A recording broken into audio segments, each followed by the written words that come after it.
जब अंग्रेज राक्षसों की तरह यहाँ अपनी मनमानी कर रहे थे, तो भारत की मिट्टी अन्याय के विरुद्ध लड़ने वाले वीरों को भी लगातार जन्म दे रही है।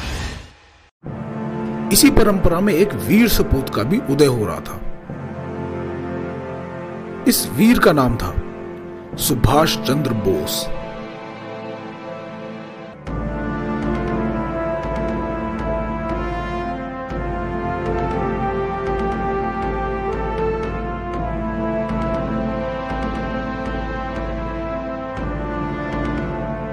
सन 1940 में अंग्रेज इस बात से बहुत खुश हो रहे थे कि उन्होंने देश के एक बड़े नेता सुभाष चंद्र बोस को हाउस अरेस्ट कर लिया है। लेकिन भेष बदलने में माहिर नेताजी अंग्रेजों को धोखा देकर वहां से निकलने में कामयाब हो जाते हैं।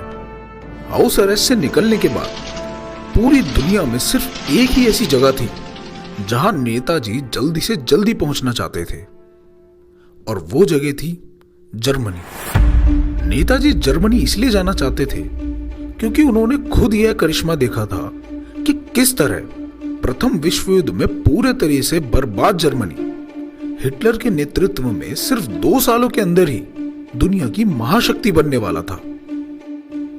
नेताजी हिटलर से मिलना चाहते थे ताकि अंग्रेजों के विरुद्ध हिटलर भारत की मदद कर दे।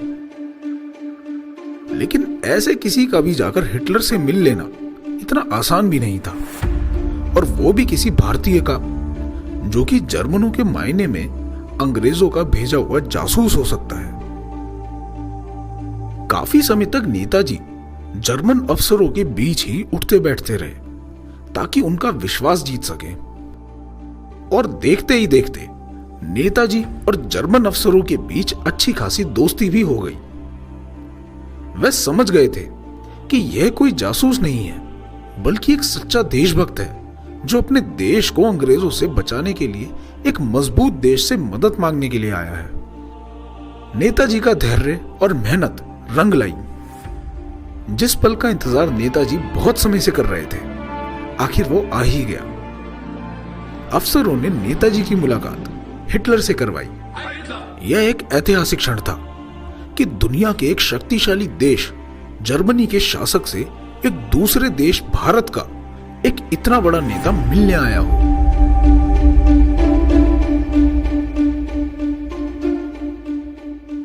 हिटलर से मिलने के बाद नेताजी को यह बात अच्छे से समझ आ गई कि हिटलर की ताकत का असली राज उसके पैसे बनाने की शक्ति में छुपा है। इसलिए जब नेताजी ने आजाद हिंद सरकार का नेतृत्व किया तो सबसे पहले बैंक ऑफ इंडिपेंडेंस बनाकर अपनी स्वतंत्र सरकार के पैसे बनाने शुरू कर दिए। अपने खुद के कर्ज मुक्त पैसे बनाने की वजह से आजाद हिंद फौज का बल इतना बढ़ गया कि वह अंग्रेजी साम्राज्य को चुनौती देते हुए हर किला फतह करती चली आई। यही वजह थी जिसके लिए अंग्रेज भारत को छोड़कर जाने के बाद नेताजी को और उनके कर्ज मुक्त पैसे बनाने वाली बात को कभी भी भारत के आम लोगों को पता नहीं लगने देना चाहते थे, क्योंकि उन्हें क्रांति हो जाने का डर था। इसी बात को ध्यान में रखते हुए 1947 के बाद से लेकर आज तक भारत में बनने वाली सरकारों ने इस बात को भारत के लोगों से छुपाकर ही रखा है।